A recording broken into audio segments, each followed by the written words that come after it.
তো হচ্ছে জয়শঙ্করের সাথে বৈশা বলতেছে সব চ্যালেঞ্জ ইন্ডিয়ার সাথে বৈশা সামলাই নেবে। উনার এত ইন্ডিয়া প্রেম কই থেকে আসে কে জানে।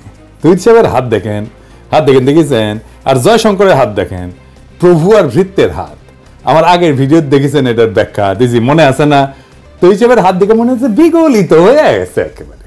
ফরেন সার্ভিস নিয়ে এপিসোড রেডি করতে এই ছবি আসলো, দেখে মেজাজ খারাপ হয়ে গেছে। আসেন মূল আলাপে, এইরকম বিগলিত ছবি কেন দেখতে হয় তার ব্যাখ্যা পাবেন।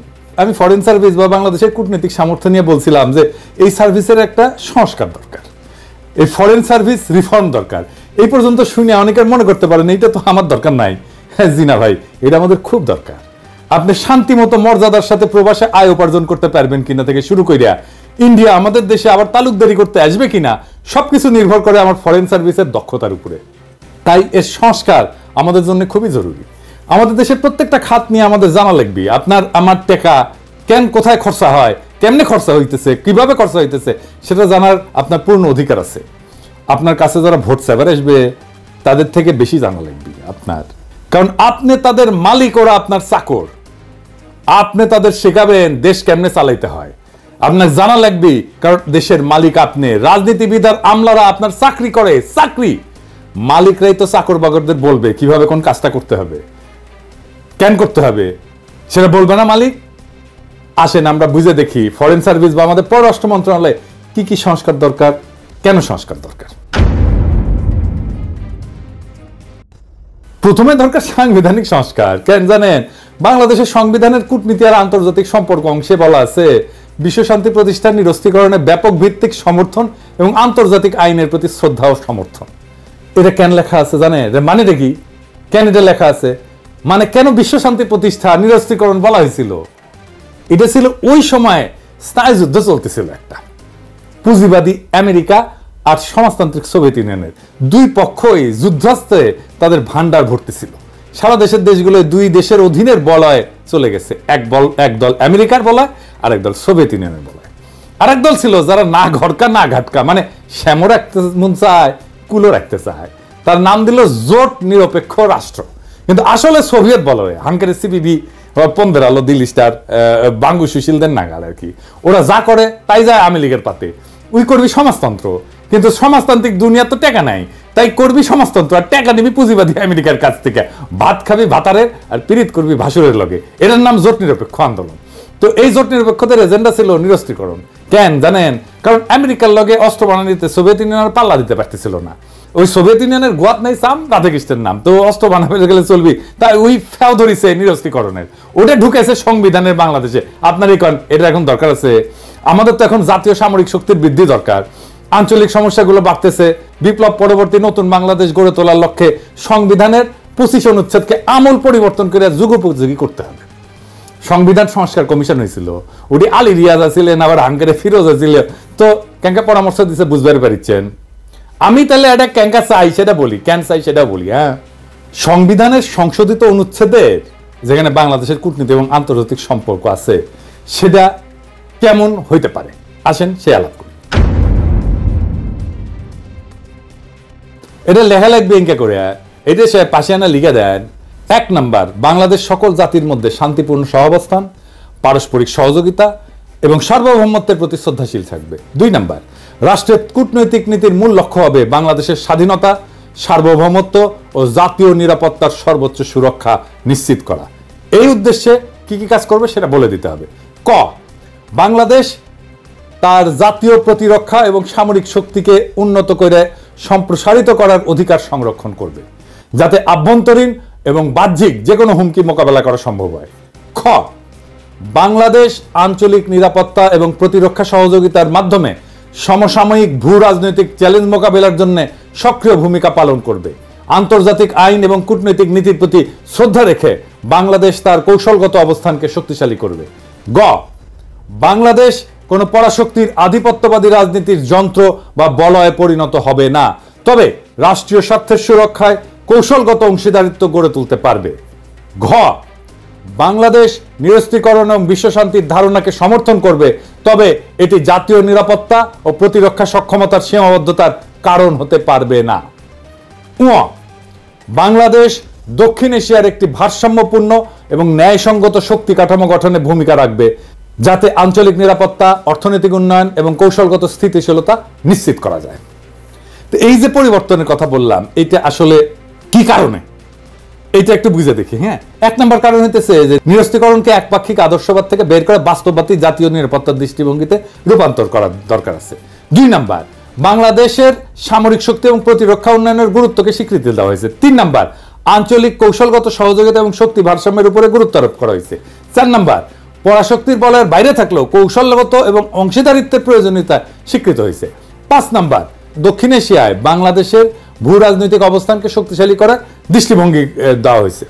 এই সংস্কার বর্তমান বৈশ্বিক এবং আঞ্চলিক বাস্তবতার আলোকে বাংলাদেশকে একটা আত্মনির্ভরশীল, সামরিকভাবে শক্তিশালী এবং কৌশলগতভাবে বুদ্ধিদীপ্ত রাষ্ট্রে পরিণত করতে পারবে। আর কি, আর আইন প্রণয়ন করতে হবে। কি আইন, আসেন সেটা বুঝে দেখি। বাংলাদেশের পররাষ্ট্রনীতি নির্ধারণ এবং বাস্তবায়নে ডিপ্লোম্যাটিক সার্ভিসেস অ্যাক্ট প্রণয়ন করা প্রয়োজন। কেন প্রয়োজন? প্রথমত, গণতান্ত্রিক ব্যবস্থায় দেশের সরকার পরিচালনার রাজনৈতিক দল, জোট, এটা পরিবর্তন হয়ে থাকে, জানি তো আমরা। কিছুদিন পর পর পার্টি পাল্টায়, সরকারি দল পাল্টায়। কূটনীতি কিন্তু একটা দীর্ঘমেয়াদী এবং ধীর লয়ে বাস্তবায়ন হয়, এরকম একটা প্রক্রিয়া। এতে অন্য রাষ্ট্রের স্বার্থ এবং ইচ্ছাকেও আমলে নিতে হয়। তাই সরকার পরিবর্তনের সাথে সাথে পররাষ্ট্রনীতির যদি আমূল পরিবর্তন হয়, তাহলে বিভিন্ন দেশের সাথে চলমান কূটনৈতিক প্রক্রিয়াগুলো থেমে যায়। রাজনৈতিক দলগুলো দেশে যেভাবে রাষ্ট্র চালায়, রাষ্ট্র সাজায়, সরকার, আমলা, পুলিশ টুলিশ, প্রশাসন, সবকিছুতে বিচার ব্যবস্থা, সবকিছুতে লোক বদলায়, একইভাবে বিদেশেও একই কাজ করতে চায় সে। বিদেশি কি করে? বিদেশের মিশনগুলোকে কাজে লাগায় সরকারের যেটা দলীয় আদর্শ সেটা প্রচারের জন্য। এই আওয়ামী লীগের বিগত 15-16 বছরে বাংলাদেশের পররাষ্ট্রনীতির অন্যতম প্রধান লক্ষ্য ছিল হাসিনা, তার বাপ, তার দলকে মহিমান্বিত করা এবং ভারতের কাছে জনগণের স্বার্থ বিকায় দিয়া শেখ হাসিনার গদিকে সুসংহত করা। এই কাজ করতে যে আমাদের কূটনীতি স্বৈরাচারের প্রোপাগান্ডা মেশিনারি হিসেবে বিনা ভোটের নির্বাচন, নিশি ভোটের নির্বাচন, বিরোধী রাজনীতিক সহ সাধারণ মানুষকে হত্যা, গুম, সাজানো মামলায় গ্রেপ্তার করা, শ্রমিকের ন্যায্য অধিকার হরণ, সংবাদপত্র মিডিয়ার টুটি চাইপা ধরা, ডিজিটাল সিকিউরিটি অ্যাক্ট সহ হাসিনার সমস্ত গণবিরোধী, মানবতা বিরোধী অপরাধের ছাপাই গিয়ে গেছে 15 বছর ধরে এই আমাদের কূটনৈতিক সার্ভিস। বাংলাদেশের পররাষ্ট্রনীতি যেন আর কোন শাসকের, জালেমের, ফ্যাসিবাদী শক্তির মুখপত্রে পরিণত হইতে না পারে, এই জন্য অতি শীঘ্রই বাংলাদেশ ডিপ্লোম্যাটিক সার্ভিসেস অ্যাক্ট প্রণয়ন করা প্রয়োজন। এই আইন না হইলে বাংলাদেশের পররাষ্ট্র সার্ভিসকে আবারও কোনো না কোনো ফ্যাসিবাদী শক্তির মাউথপিস হিসেবে ব্যবহার করার চেষ্টা চালাবে নিশ্চিত, এবং করেও ফেলবে। এই আইনের কোন অংশে কি কি থাকবে এটা একটু বুঝে দেখি। প্রথম অংশে থাকবে পররাষ্ট্রনীতির লক্ষ্য, অভিষ্ট এবং মৌলিক নীতিমালাগুলো। দ্বিতীয় অংশে থাকবে বাংলাদেশের কূটনীতির আইনি কাঠামো কিরকম হবে। আইনটার তৃতীয় অংশে বাংলাদেশের কূটনৈতিক কাঠামো, নাগরিকদের কি কি সেবা প্রদান করবে। আইনটার চতুর্থ অংশে কি থাকবে? কূটনীতিকদের নিয়োগ, পদমর্যাদা, প্রশিক্ষণ, পদোন্নতি, বিশেষ বোর্ড, বেতন ভাতা, এগুলোর জন্য বিশেষ বোর্ড, বিদেশে নতুন মিশনের স্থাপনের প্রক্রিয়া সহজীকরণ, পৃথক উইং বন্ধ কইরা মিশনে কর্মরত পেশাদার কূটনীতিক এবং অপেশাদার জনবল তাদের পদায়ন পররাষ্ট্র মন্ত্রণালয়ে করা সহ নানা প্রশাসনিক বিষয়াদি থাকবে। এই বিষয়টা আমি পরে আবার আলাপ করব। আমি আইনের লোক না, কিন্তু তাও যদি আমাকে কয় আমি ড্রাফট করে দিলাম, ইনি লাগলি করেন মেলা তো বেকার খাইলাম, এইটাও এনে খাইটা দিলাম ইনি। এবার আসেন মিশনের সংখ্যা নিয়ে কথা বলি। 2025 সালে বাংলাদেশ বিশ্বের 35তম বৃহত্তম অর্থনীতির দেশে পরিণত হবে, মাশাআল্লাহ। জাতিসংঘের তথ্য মতে 23 সালে জনসংখ্যার বিচারে বাংলাদেশ বিশ্বের 8ম বৃহত্তম দেশ। আমাদেরও বিশ্বের 8ম বৃহত্তম অর্থনীতি হওয়া উচিত। ইংরেজিতে তো কইছে, তো ইংরেজি যখন কইছে তখন ঠিকই কইছে, কিন্তু বাংলাদেশের কূটনৈতিক র্যাঙ্কিং কত? এই যে LOWY ইনস্টিটিউট গ্লোবাল ডিপ্লোমেসি ইন্ডেক্সে এই কূটনৈতিক শক্তিমত্তার র্যাঙ্কিং করে। এখানে বাংলাদেশ বিশ্বের 46তম দেশ এই র্যাঙ্কিং এ। আপনি 8ম বৃহত্তম জনসংখ্যার দেশ, আপনার 35তম অর্থনীতির দেশ, আর কূটনৈতিক শক্তিতে 46 নাম্বার। এটা হইল 3 দিকে আধিপত্যবাদী ভারত পরিবেষ্টিত চীনের মতো বৃহৎ শক্তির পাশে অবস্থিত দেশের কূটনৈতিক প্রয়োজনের বিচারে এটা কোনো শক্তি। আপনার অবস্থা কেঙ্কা হবে জানেন? গরিবের সুন্দরী বউয়ের মতো, সবার ভাবি হবেন। তা তাই হয়েছে, হাসিনা সরকার তো ইন্ডিয়ার পাশে বেঁধে দিত, সেটা তো জানে নিজের নেই। আর তাইলে আসলে দেখি জনসংখ্যা অর্থনৈতিক আকারের কাছাকাছি কয়েকটা দেশের তুলনায় এই যে বাংলাদেশের LOWY institute global diplomacy index আছে না, এর র্যাঙ্কিং ও মিশনের সংখ্যাগুলো একটু আলাদা আলাদা করে দেখি। এটা স্যার আপনি পাশে লিখে দেন, সবাই দেখুক। এইখানে আমরা কোন দেশ, জনসংখ্যা র্যাঙ্কিং কি, মিশন সংখ্যা কি এবং ডিপ্লোম্যাটিক র্যাঙ্কিং কি। পাকিস্তান জনসংখ্যা র্যাঙ্কিং এ পঞ্চম দেশ, মিশনের সংখ্যা 121 আর ডিপ্লোম্যাটিক র্যাঙ্কিং 27। নাইজেরিয়া জনসংখ্যা র্যাঙ্কিং ষষ্ঠ, মিশনের সংখ্যা 116, ডিপ্লোম্যাটিক র্যাঙ্কিং অবশ্য করা হয়নি। ব্রাজিল জনসংখ্যা র্যাঙ্কিং সপ্তম, মিশনের সংখ্যা 205 আর ডিপ্লোম্যাটিক র্যাঙ্কিং দশম। বাংলাদেশ জনসংখ্যা র্যাঙ্কিং অষ্টম, মিশনের সংখ্যা 82 মাত্র আর ডিপ্লোম্যাটিক র্যাঙ্কিং 46। রাশিয়া জনসংখ্যার বিচারে নবম, মিশনের সংখ্যা 300 আর ডিপ্লোম্যাটিক র্যাঙ্কিং ষষ্ঠ। পাওয়ারফুল ডিপ্লোমেসি আছে রাশিয়ার।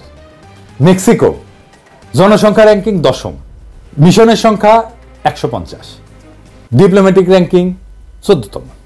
ইথিওপিয়া জনসংখ্যা র্যাঙ্কিং 11তম, মিশনের সংখ্যা 101। ইথিওপিয়ারও আমাদের চাইতে 20টা মিশন বেশি আছে, এটার অবশ্য র্যাঙ্কিং করা হয়নি। জাপান জনসংখ্যা র্যাঙ্কিং 12তম, মিশনের সংখ্যা 247, ডিপ্লোম্যাটিক র্যাঙ্কিং চতুর্থ। ভেরি পাওয়ারফুল ডিপ্লোমেসি জাপানের।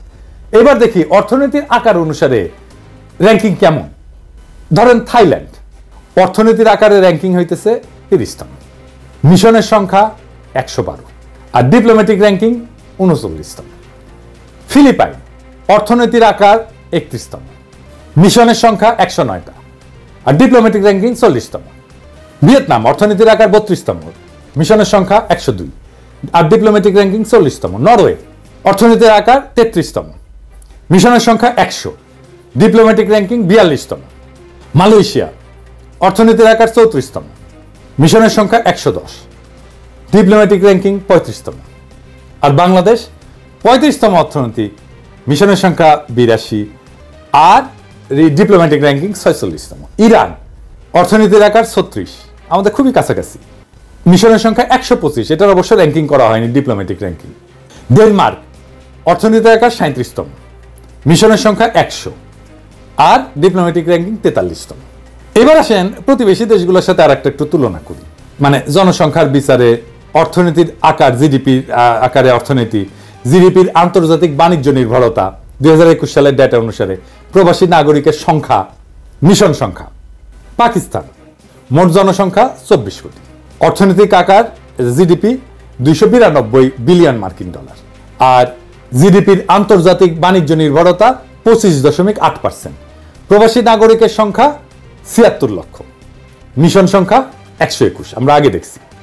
ভারতের মোট জনসংখ্যা 140 কোটি প্রায়, অর্থনীতির আকার জিডিপি 2850 বিলিয়ন মার্কিন ডলার, জিডিপির আন্তর্জাতিক বাণিজ্য নির্ভরতা 37.9%। প্রবাসী নাগরিকের সংখ্যা 1,80,00,000, মিশন সংখ্যা 202। বাংলাদেশের মোট জনসংখ্যা আমরা জানি যে প্রায় 17 কোটি, আমাদের অর্থনীতির আকার 446 বিলিয়ন মার্কিন ডলার, জিডিপির আন্তর্জাতিক বাণিজ্য নির্ভরতা অনেক বেশি 35.3%। প্রবাসী নাগরিকের সংখ্যা 74 লক্ষ, মিশন সংখ্যা 82। পাকিস্তানের ইকোনমি আমার প্রায় অর্ধেক, তাও তার মিশনের সংখ্যা আমাদের 1.5 গুণ। জনসংখ্যা এবং অর্থনৈতিক গুরুত্ব এবং প্রয়োজনীয়তা বিবেচনায় 2025 সালের মধ্যেই বাংলাদেশে বৈদেশিক মিশনের সংখ্যা 120টাতে উন্নীত করা জরুরি। তো আমরা অনেকে মনে করি যে বিদেশে যে মিশন টিশন আছে তারা শুধু খরচা করে, আয় হয় না, মানে এগুলা খরচার খাত, এটা ফাউল কথা। আমরা যেমন রেমিটেন্স পাঠাই তেমনি আমাদের মিশনগুলোও রেমিটেন্স পাঠায়, বাংলাদেশে আয় করে, বিদেশে ডলারে আয় করে। এইবার আসেন বিদেশে বাংলাদেশে একটা ছোট আকারে মিশনের বার্ষিক ব্যয় কত একটু দেখি। এটা পররাষ্ট্র মন্ত্রণালয়ের বাজেট বই দেখলে বোঝা যায় যে মিশনের ব্যয় বরাদ্দ 5 থেকে 6 কোটি টাকা বছরে, যা আবার প্রকৃত ব্যয় হচ্ছে 4.5 থেকে 5 কোটি টাকার মতো। কূটনৈতিক যোগাযোগ বৃদ্ধি, বাণিজ্য বৃদ্ধি, এই সমস্ত বিবেচনায় বার্ষিক খরচের রিটার্ন অনেক গুণ বেশি। বাংলাদেশে কয়েকটা নতুন মিশন করছে, এর উপরে একটা ছোট্ট একটা আমি তথ্য দিই, আপনারা একটু বুঝে দেখেন যে মিশন করলে আমাদের লাভ আছে না ক্ষতি, এটা খরচা কিনা। ধরেন এই যে ব্রাজিলের রাজধানী, এখানে মিশন স্থাপনের আগে রপ্তানি ছিল 110 মিলিয়ন মার্কিন ডলার, মিশন স্থাপনের পরে রপ্তানি হয়েছে 179 মিলিয়ন মার্কিন ডলার, রপ্তানি বৃদ্ধি কত হয়েছে প্রায় 593 কোটি টাকা। খরচা কত মিশনের? এই প্রায় 8.5 কোটি টাকার মতো। মিশন খোলার পরে চুক্তি হয়েছে কয়টা? 4টা চুক্তি হয়েছে। যা বাজেট খরচা যেটা, তার তুলনায় আয় বৃদ্ধি কত? 6,839%, 6,839%। আদিস আবাবা এখানে মিশন স্থাপনের আগে রপ্তানি হয়তো 5.1 মিলিয়ন মার্কিন ডলার, স্থাপনের পরে হয়েছে 13 মিলিয়ন মার্কিন ডলার। রপ্তানি বৃদ্ধি হয়েছে কত? প্রায় 68 কোটি টাকা। আর বাজেট কত? প্রায় 6.5 কোটি টাকার মতো। মিশন খোলার পরে চুক্তি হয়েছে কত? একটা চুক্তি হয়েছে। বাজেটের তুলনায় আয় বৃদ্ধি কত হয়েছে? 1030%। মেক্সিকো সিটি মিশন স্থাপনের আগে রপ্তানি ছিল 181 মিলিয়ন মার্কিন ডলার, রপ্তানি মিশন স্থাপনের পরে কত হয়েছে? 381 মিলিয়ন মার্কিন ডলার। বছরের রপ্তানি বৃদ্ধি হয়েছে কত? 1720 কোটি টাকা। মিশনের বাজেট কত? মাত্র 7 কোটি টাকা। মিশন খোলার পরে চুক্তি হয়েছে কত? 2টা চুক্তি হয়েছে। বাজেটের তুলনায় আয় বৃদ্ধি কত হয়েছে? 24,500%। এই যা বুঝা, মিশন স্থাপনের আগে রপ্তানি ছিল 2 মিলিয়ন মার্কিন ডলারের মতো, মিশন স্থাপনের পরে রপ্তানি হয়েছে প্রায় 4 মিলিয়ন মার্কিন ডলার। বছরে রপ্তানি বৃদ্ধি হয়েছে 16 কোটি টাকা। বাজেট কত? 7 কোটির মতো। মিশন খোলার পরে চুক্তির সংখ্যা কি? 2টা। বাজেটের তুলনায় আয় বৃদ্ধি কত হয়েছে? 230%। তো মিশন খুললে টাকা টাকা, তো মিশন খুললেন না কেন? আপনার শক্তি বাড়বে, ব্যবসাও বাড়বে, আয় রোজগার বাড়বে, মাশাআল্লাহ। তা আপনি মিশন খুলেন না কেন? বুদ্ধি বেশি। কেন মিশন খুলেন না জানি তো, কারণ আপনার বুদ্ধি বেশি, আকেল কম, অথবা প্রশাসনের সাথে পারেন না, অথবা অর্থ মন্ত্রণালয়ের সাথে পারেন না, আপনার আর্গুমেন্টই তুলে ধরতে পারেন না। এবার আসেন আরেকটা বিষয় নিয়ে আলাপ করি। পররাষ্ট্র সার্ভিসের জন্য ফরেন সার্ভিস বোর্ড, এইটার একটা জরুরত আছে। এটা আবার কি? কূটনৈতিক সার্ভিস একটা বিশেষায়িত সার্ভিস, মানে যার কাজের লক্ষ্য, মূল্যায়নের পদ্ধতি, কাজের ধরন, সেবা গ্রহণকারীরা এরা ভিন্ন, মানে বাংলাদেশের মতো না আর কি, অন্যান্য মন্ত্রণালয়ের মতো না। এ কাজের জন্য উপযোগী পরিচালনা পদ্ধতিতে প্রথাগত যে আমলাতন্ত্র আমাদের ব্যুরোক্রেসি আছে, এটা থেকে ভিন্ন হইতে হবে। এই বিবেচনায় কূটনৈতিক সার্ভিসের নিয়োগের যোগ্যতার মাপকাঠি ভিন্ন হওয়া প্রয়োজন, এই প্রশিক্ষণ পদ্ধতি ভিন্ন হওয়া প্রয়োজন। বিশেষভাবে কূটনীতিকদের মূল্যায়নের একটা মাপকাঠি আছে, মানে কি ভালো কাজ করতেছে না খারাপ কাজ করতেছে। এইটা আবার করছে কি, এটা একটা সিস্টেম আছে, নাম হচ্ছে APA, অ্যানুয়াল পারফরমেন্স এগ্রিমেন্ট। এটা আবার ইন্ডিয়া করে দিছে, বুঝছাও। এটা দিয়ে আমাদের কূটনীতিকদের দক্ষতা মাপে। হ্যাঁ, এটা ইন্ডিয়া ব্যানে দিছিল। এটা কি, এটা বুঝে দেখি এই APA এটা কি আর এটা কেমনে কাজ করে। এটা হইলো একটা প্রশাসনিক দলিল আর কি। এটা মূলত সরকারি সংস্থাগুলো মানে কাজ কি কি করছে এটা মূল্যায়নের জন্য ব্যবহার করা হয়। বাংলাদেশে এটা সরকারি প্রতিষ্ঠানের কার্যকারিতা মূল্যায়ন, জবাবদিহিতা বৃদ্ধি এবং দক্ষতা উন্নয়নের লক্ষ্যে প্রণয়ন করা হয়েছে বলে বলা হয়েছে। এটার মূল উদ্দেশ্য হচ্ছে কি পরিমাণে কাজ সে দিছে, ডেলিভার করছে, এটা মেজার করা, মানে এটা পরিমাপ করা। প্রত্যেকটা মন্ত্রণালয়, বিভাগ, সরকারি সংস্থার বার্ষিক একটা টার্গেট তৈরি করা এবং সেটা অর্জন করতে পারছে কিনা সেটা পর্যালোচনা করা। এটা দায়বদ্ধতা এবং স্বচ্ছতা এটা নিশ্চিত করা, কাজের প্রতি জবাবদিহিতা নিশ্চিত করা এবং স্ট্র্যাটেজিক পরিকল্পনা, কৌশলগত পরিকল্পনা, নীতিগত লক্ষ্য বাস্তবায়ন এবং সরকারি সেবা উন্নত করা, সরকারি খাতের ব্যয় ব্যবস্থাপনা, সম্পদের কার্যকর ব্যবহার নিশ্চিত করা। কিন্তু বাংলাদেশের কূটনীতিকদের মূল্যায়নে এই APA কেন ব্যবহার করা যাবে না, এটা একটু বুঝে দেখে। এটা খুব ইন্টারেস্টিং ব্যাপার, একাডেমিক, কিন্তু বুঝলে এটা সুবিধা আছে আমাদের সবারই। কূটনীতিকদের কাজের প্রকৃতি অত্যন্ত গতিশীল এবং জটিল। তাদের কার্যকারিতা শুধুমাত্র প্রশাসনিক চুক্তি দিয়ে মাপা কঠিন। কূটনীতির ক্ষেত্র হচ্ছে পরিস্থিতি ভিত্তিক এবং রাজনৈতিক। এটা শুধু সংখ্যা ভিত্তিক মানদণ্ড দিয়ে বিচার করা যায় না। APA সংখ্যা ভিত্তিক মানদণ্ড। কূটনীতিক কাজ দীর্ঘমেয়াদী প্রভাব ফেলে, যা বার্ষিক মূল্যায়নে ধরা যাবে না। মানে আপনার এটা ফল আসতে যদি 5 বছর সময় লাগে, তাহলে আপনি 1 বছরের মধ্যে কি দেখবেন? দেখতে পাবেন না তো কিছুই। দ্বিপাক্ষিক এবং বহুপাক্ষিক সম্পর্ক, বিদেশি লবিং, প্রভাবশালী রাষ্ট্রের সাথে নীতিগত বোঝাপড়া, এগুলো সরাসরি APA-তে দেখাই যায় না। এটাই আসলে কূটনৈতিক সার্ভিসের মূল কাজ। তাহলে আপনি APA দিয়ে করবেন কি এদের জন্য? এটা ছাড়াও সরকারের কিন্তু একটা ওভারঅল হাসিনার আমলে ভারতীয় পরামর্শ APA ছাড়াও NIS বলে একটা জিনিস তৈরি করছে। এটা একটা হাস্যকর পদ্ধতি। NIS দিয়া কোন মন্ত্রণালয় কত ভালো কাজ করতেছে, কত দক্ষ, সেটা বের করা হয়। কিন্তু ইন্টারেস্টিং হচ্ছে NIS দিয়ে যে সমস্ত মন্ত্রণালয়কে দক্ষ বলে বলা হয়েছে, সেগুলোই হইতেছে সবচেয়ে দুর্নীতিগ্রস্ত এবং সবচেয়ে অদক্ষ মন্ত্রণালয়। আসেন এটা বুঝে দেখে এটা কিরকম।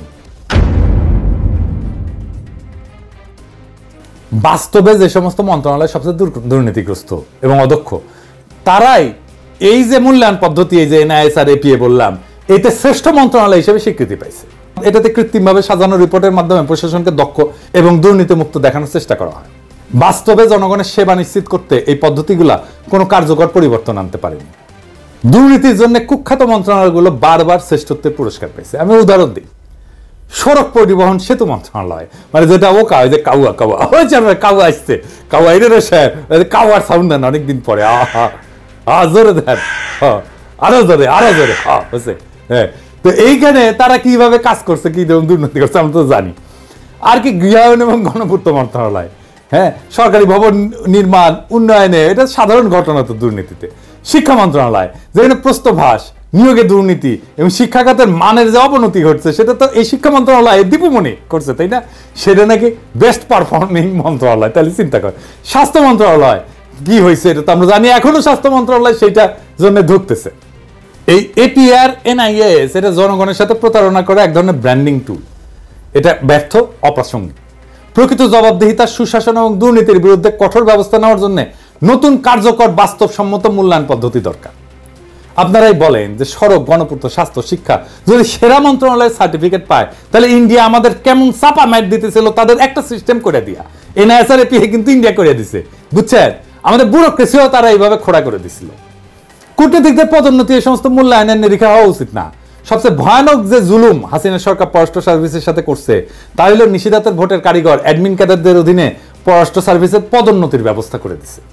চিন্তা করেন, যেখানে পররাষ্ট্র সার্ভিসের পদ শূন্য থাকার পরও পদোন্নতি দেওয়া হয়নি, হাস্যকর সব অজুহাত দেখায়, সেখানে ভোট চুরির কারিগরেরা পদ শূন্য না থাকলেও পদের চেয়ে দ্বিগুণ, 3 গুণ সংখ্যায় পদোন্নতি পেয়েছে। এটা হাস্যকর অজুহাত বলি।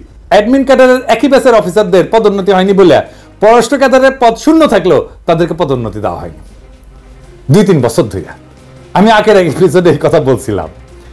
কাজে পররাষ্ট্র সার্ভিসের পদোন্নতি ফরেন সার্ভিস বোর্ডের মাধ্যমে হইতে হবে। আর্মির পদোন্নতি যেভাবে হয় আর্মির বোর্ডের মাধ্যমে, তাদের বিশেষ ভাতাদি, সন্তানদের লেখাপড়ার খরচ, মেডিকেল, বিশেষায়িত দক্ষতা সম্পন্ন বাইরের কাউকে মিশন, পররাষ্ট্র মন্ত্রণালয়ে সাময়িকভাবে যে প্রেষণ করা হবে, সেই পদায়নের প্রক্রিয়া, রাষ্ট্রদূত, সিনিয়র পদগুলোতে পদায়নের ক্ষেত্রে এই বোর্ড সুপারিশ করবে। আর কিছু উইং আছে, এগুলো আসলে বন্ধ করে দেওয়া উচিত। বিদেশে মিশনগুলোতে বাণিজ্য, প্রবাসী কল্যাণ, স্বরাষ্ট্র, ইকোনমিক, এগুলো বিভিন্ন মন্ত্রণালয়ের জনবল কাজ করতেছে। সমস্যা সেটা না। কোন মিশনে বিশেষায়িত লোকবল প্রয়োজন হইলে পররাষ্ট্র মন্ত্রণালয় চাহিদার ভিত্তিতে পররাষ্ট্র মন্ত্রণালয়ের মাধ্যমে প্রেষণে, ডেপুটেশনের লোক পাঠানো যাইতেই পারে। সমস্যা অন্য জায়গায়। সমস্যা হলে এই উইংগুলো স্থাপন করা হয় বেশিরভাগ ক্ষেত্রে পররাষ্ট্র মন্ত্রণালয়ের কোনো অনুমতিই নেওয়া হয় না। মানে চিন্তা করে, যারা কাজ করতেছে, যাদের সাথে তাকে কাজ করবে, তাদের আসলে প্রয়োজন আছে কিনা সেটা জানার প্রয়োজন মনে করে না। মানে এখন লোক পাঠানো লাগবে, এটা বিদেশের প্রশাসন ক্যাডার এইরকম জাউরমি করে এরা। তো অনুমতি ছাড়া যেগুলো খোলা হয়েছে পররাষ্ট্র মন্ত্রণালয়, যেমন সুইজারল্যান্ডে লেবার উইং, কায়রোতে লেবার উইং, ইতালিতে ডিফেন্স উইং, অস্ট্রেলিয়াতে লেবার উইং, এগুলো খুলছে পররাষ্ট্র মন্ত্রণালয়ের সাথে কোনো আলোচনা ছাড়াই। পশ্চিমা দেশগুলোতে বাংলাদেশের অদক্ষ, সীমিত দক্ষতা সম্পন্ন লোকদেরকে মধ্যপ্রাচ্য বা মালয়েশিয়ার মতো চুক্তিভিত্তিক নিয়োগ দেওয়া সম্ভব না জানেও কেবলমাত্র বিশাল সাইজের অ্যাডমিন ক্যাডারের লোকদেরকে জায়গা দেওয়ার জন্য আর সচিব, মন্ত্রী, আমলাদেরকে প্রোটোকল দেওয়ার জন্য এই সমস্ত অপ্রয়োজনীয় উইং খোলা হয়েছে। মধ্যপ্রাচ্যে বাংলাদেশি কর্মী ভাইরা বেশি সংখ্যায় থাকলেও আরামায়েশের জন্য লেবার উইং, পাসপোর্ট উইং, এসব উইং খোলা হয়েছে ইউরোপ, আমেরিকা, অস্ট্রেলিয়া। কি মজা! এবার আসেন পাসপোর্ট উইং নিয়ে যখন আন্তর্জাতিক সিভিল এভিয়েশনের জন্য এমআরপি বাধ্যতামূলক করা হইল, তখন পররাষ্ট্র মন্ত্রণালয় চাইছে পাসপোর্ট অধিদপ্তর থেকে পাসপোর্টের কাজে দক্ষ, অভিজ্ঞ, নন ক্যাডার জনবল। কিন্তু অ্যাডমিন ক্যাডার ওই দেশে মৌকা পাওয়া গেছে, নিজেদের বিদেশে পোস্টিং এর সুযোগ পাওয়া গেছে। পররাষ্ট্র মন্ত্রণালয়ের মতামতের বাইরে যায় বিভিন্ন দেশে পাসপোর্ট উইং খোলা হয়েছে, সেখানে প্রায় সব অফিসার অ্যাডমিন ক্যাডার নিয়োগ দিছে। কেন রে ভাই? অবিলম্বে এই সমস্ত উইং বন্ধ করে পররাষ্ট্র মন্ত্রণালয়ের মতামত অনুযায়ী মিশনের কাজের পরিধি এবং প্রয়োজনীয়তা অনুযায়ী পাসপোর্ট কাজে দক্ষ পাসপোর্ট অধিদপ্তরের লোকবল দিতে হবে। লেবার উইংগুলো বন্ধ করে যেখানে প্রয়োজন আছে সেখানে শুধুমাত্র পররাষ্ট্র মন্ত্রণালয়ের মতামত অনুযায়ী আন্তর্জাতিক শ্রম আইনের দক্ষ, সেবার মানসিকতা আছে এরকম অ্যাটাশে নিয়োগ দেওয়া যেতে পারে, খরচও কমবে। এবার আসেন উইঙ্গার সাংগঠনিক নিজেদের জন্য মজার কি ব্যবস্থা করে নিয়েছে প্রশাসন ক্যাডার। প্রত্যেকটা উইং এর জন্য আছে আলাদা গাড়ি, আলাদা ড্রাইভার, আলাদা ব্যক্তিগত কর্মকর্তা, আলাদা অফিস। এগুলা স্ব মন্ত্রণালয়ের আন্ডারে পৃথক বাজেট। এই জন্য মিশনের মধ্যে আর একটা আলাদা অফিস, অনেকগুলো মিশন। এই সমস্ত কর্মকর্তাদের এসিআর, কাউন্টার সাইন বা প্রতি স্বাক্ষর করে স্ব মন্ত্রণালয়ের সচিব। বাংলাদেশের সমগ্র বৈদেশিক সম্পর্ক দেখার দায়িত্ব যাদের, তাদেরকে বাইপাস কইরা ওই সমস্ত সচিব সরাসরি কাজ করে তাদের উইং এর সাথে। এটা কোনো কথা? কেমন করে কাজ করছে বাংলাদেশের পররাষ্ট্র দপ্তর এবং কেমন ভালসুন পররাষ্ট্রমন্ত্রী ছিল সবসময়। দেশের কূটনৈতিক প্রয়োজনে পররাষ্ট্র ক্যাডারের বাইরে বিশেষায়িত লোকজন প্রয়োজন। এই প্রয়োজন একটা মিশনের মধ্যে আরো কতকগুলো স্বতন্ত্র প্রশাসনিক সাংগঠনিক কাঠামো গঠন করে কেন করতে হবে রে ভাই? কেন প্রশাসন ক্যাডারের জুনিয়র কর্মকর্তারা বিদেশে গাড়ি বিলাস করবে? দেশে যেভাবে লয় লস্কর সহ আরামাইশে থাকে, সেভাবে বিদেশেও বউ বাচ্চার প্রয়োজনে গাড়ির ব্যয় কেন দেশের গরিব মানুষ দেবে? আর মজা হইলো, দেশে যে বিশেষভাবে গাড়ির মালিক হয়ে যায়, তার সেই গাড়ির জন্য আবার বিদেশে পয়সাও রক্ষণাবেক্ষণ বাবদ টাকা তোলে, বুঝছাও? একদিকে দেশে গাড়ি উবারে দেয় অথবা আত্মীয় স্বজনের কাছে বর্গা দেয়, আবার বিদেশের সরকারি খরচে গাড়ি হাঁকায়, দেশের ভাড়াঘাটা গাড়ির ব্যয় বাবদ তোলে, আবার রাতের ভোটের কারিগরদের খুশি করার জন্য কি ব্যবস্থাই না করছে হাসিনা। আমাদের সুনির্দিষ্ট প্রস্তাব হইল বৈদেশিক সম্পর্কের পুরোটার দায় দায়িত্ব পররাষ্ট্র মন্ত্রণালয়কে দিতে হবে। এটা খুবই ন্যায্য চাওয়া। মিশন হবে একটা মাত্র প্রশাসনিক ইউনিট, সেখানে কূটনৈতিক ছাড়াও বিশেষায়িত দক্ষতা সম্পন্ন অ্যাটাশে থাকবে। অন্য সার্ভিস হলে প্রেশনের মাধ্যমে, ডেপুটেশনের মাধ্যমে পররাষ্ট্র মন্ত্রণালয়ে চাকরি স্থানান্তর কইরা, আর সার্ভিসের বাইরের লোক হইলা পররাষ্ট্র মন্ত্রণালয়ে প্রয়োজন সাপেক্ষে চুক্তিভিত্তিক নিয়োগ দেবে। কিন্তু বিশেষায়িত এই সমস্ত নিয়োগ পুরোটাই হবে অস্থায়ী ভিত্তিতে, প্রয়োজনীয়তা এবং দক্ষতার বিচারে। কোনো উইং থাকতে পারবে না। মিশন হবে একক ইউনিট। ফিল্ডে যেভাবে ক্যাডার দ্বন্দ্ব ক্যাজাল ইগল লড়াই লাগায়, সেইটা আবার মিশনে হইতে দেওয়া যাবে না। এমনিতে মিশনের লোক বল কম, তাও যদি এই সমস্ত ফালতু কাজে ব্যস্ত থাকে তাহলে কাজ কিভাবে হবে? তাই এই উইং প্রথা বন্ধ করে দিতে হবে মেহরবানি করে, আজই এখনই। মিশনে বিশেষায়িত দক্ষতার লোকজন অ্যাটাশে হিসাবে আসবেন, কিন্তু তা আসবেন পররাষ্ট্র মন্ত্রণালয়ের মাধ্যমে। তাদের জন্য মিশনের ভেতরে আরো কতগুলো মিশন খোলার দরকার নাই। আমি এটা নিয়ে আগের এপিসোডে বলছি, এতে সরকারের খরচা কমবে, আর যেই অফিসার যেই দপ্তরে কাজ করছে তারই তো আনবো উইং এ, তাই না? অ্যাটাশে করে প্রশাসন ক্যাডারের একজনকে পাসপোর্ট উইং এ দিলাম, যে কোনোদিন পাসপোর্ট নিয়ে কাজই করে নাই, ভবিষ্যতেও করবে না, তবে তার 2 বছর ইউরোপে পাসপোর্টের দায়িত্ব দিয়ে রেখে তারপরে দেশে গিয়ে তুলা উন্নয়ন বোর্ডের পরিচালক বানিয়ে দিলাম। এটা কোনো কাজ হইলো? প্রশাসন ক্যাডারকে বলবো আপনাদের লোকগুলোকে উইথড্র করেন, সসম্মানে ফেরত নিয়ে যান, গাড় পেলি কইরেন না, বুঝছাও? হ্যাঁ, আমরা গেলে এমবাসিতে যাই ঘাট ধাক্কা দিয়ে বের করে দিতে পারি, সেই সামর্থ্য আছে আমাদের। প্যারিসে থেকে যদি 32 নম্বর জয় বাংলা করে দেওয়া যায়, তাহলে এমবাসি থেকে 2-1 ঘাট ধাক্কা দিয়ে বের করে দেওয়া যাবে। সবাইকে দিতে হবে না, 2-1 জায়গায় স্যাম্পল দেখালে আপনারা সাইজ হয়ে যাবেন। ভালোভাবে বললাম তো, কিন্তু হয় কি অনেকে বলে যে আমি উগ্র তা ছড়াই, কিন্তু আপনারা তো ভালোভাবে বললে শুনেন না রে ভাই, বাধ্য করেন তো উগ্র হইতে। তো আমরা যুক্তি দিয়ে বুঝান যে কেন এদেরকে রাখা দরকার, নয়তো প্রত্যাহার করেন, সিম্পল হিসাব করে ফেলবেন। গাড়পেলি করবেন, সাইজ করে দিব কলে। আসেন এবারে অডিট নিয়ে কথা বলি, অডিট দিয়ে মিশনের পারফরমেন্স মূল্যায়ন করার কথা বলি। মিশনগুলোতে 2 বছরের একবার অডিট করার জন্য 2 জন অফিসার 14 দিন করে সরকারের টিএডিএ নিয়ে সফর করে। অথচ মিশনগুলোর গড় ব্যয় হইতেছে বছরে 5 কোটি, যার 60% বেতন ভাতা, যার অডিট সফর করে করার কিছু নাই। বেতন ভাতা তো আগে থেকে ঠিক করা থাকে, তাই না? আর এটা তো বেতন ভাতা নিজে তোলে না, আপনারা পেটে দেন তার অ্যাকাউন্টে, তাই না? মিশনে অডিটে যাওয়ার জন্য অডিট অফিসের যে আগ্রহ, তার সবার সরকারের যদি সব সেক্টরে থাকলে হইনি, তাহলে এত তো দুর্নীতি হইলে নানি। এটা হইতেছে ফরেন ট্রিপ, একটা 14 দিনের মুফতে একটা ফরেন ট্রিপ। এর চেয়ে গুরুত্বপূর্ণ হইলো যে 2% থেকে 5% নিয়ে তো বিল পাস করেন, তাই না? এটা তো আমরা জানি, তাই না? এটা তো সিস্টেম, এটা বন্ধ করেন। দেশের মানুষের মাথার উপর থেকে এই টাকার ভারটা তো কমতো, তাই না? এই ঘুষ নীতির ব্যয়ের বোঝার ভারটা তো কমতো, কিন্তু করেন তো আপনারা। পার্সেন্ট নিয়ে তো বিল ঠিকই দেন, তো তখন অডিট করা লাগে না, ওইটা থামলাম। আপনাদের এই 5-6 কোটি টাকার ব্যয়ের অডিট নিয়ে, যার বেশিরভাগই হইতেছে বেতন ভাতা, সেটা নিয়ে আপনাদের কুরকুরানি দেখলে মেজাজ কলে খারাপ হয়ে যায়। মিশনগুলোতে অডিট আপত্তি হয়, এবং আর আপত্তি হয় কি জানেন? আপত্তি হয় কি, এটা মজার একটা ব্যাপার, আর কত কমু আর কি। এটা হইতেছে দেশের যে প্রকিউরমেন্ট রুলস আছে, এটা আবার এদেশে এসে পালন করতে হয়, এই আইন আছে। এটা আইন না থাকলে আপত্তি দেয়।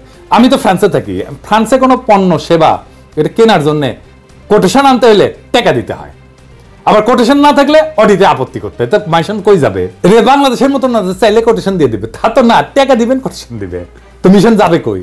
ধরেন এক এক দেশের স্কুলের একটা মিনিমাম এজ এক এক রকম আছে না, কিন্তু দেশ থেকে নিয়ম করে দেওয়া হয়েছে যে 6 বছর না হইলে টিউশন ফি সরকারি খাত থেকে নেওয়া যাবে না। এখন ধরেন যেই দেশে 5 বছরে স্কুলে যাওয়া বাধ্যতামূলক, যেই দেশে, সেই দেশে কি করবে? কূটনীতিকের বাচ্চারা না পড়ায় বসে রাখবে ঘরে? অনেক উন্নত দেশেই সরকারের যে টাকা, সেই টাকা দিয়ে 2 বাচ্চা পড়ানো যায় না, বাধ্য হয়ে তার বাচ্চাকে ওই দেশের স্থানীয় ভাষায় স্কুলে পড়াইতে হয়। 2 বছরের জন্য একজন ধরেন ফ্রান্সে আসছে, তোর বাচ্চাকে ফ্রেঞ্চ স্কুলে পড়াবে, ওর তো ল্যাঙ্গুয়েজ শিখতে 2 বছর লাগবে রে ভাই। তো কূটনীতিকদের সন্তানেরা যে ইংলিশ মিডিয়ামে পড়তে হয়, এটা তো বিলাসিতা না, এটা তো নেহায়েত প্রয়োজন। আপনি বাচ্চাদের কথা চিন্তা করবেন না, তো জীবন ধ্বংস হয়ে যাবে তোরে ভাই। 2 বছর পর ট্রান্সফার হয়, তো এখন ফ্রান্স থেকে স্পেনে গেল বা ফ্রান্স থেকে সৌদি আরব গেল, উঠি যে আবার আরবি শিখবি, আবার 2 বছর ওই ল্যাঙ্গুয়েজই শিখবি চিরজীবন।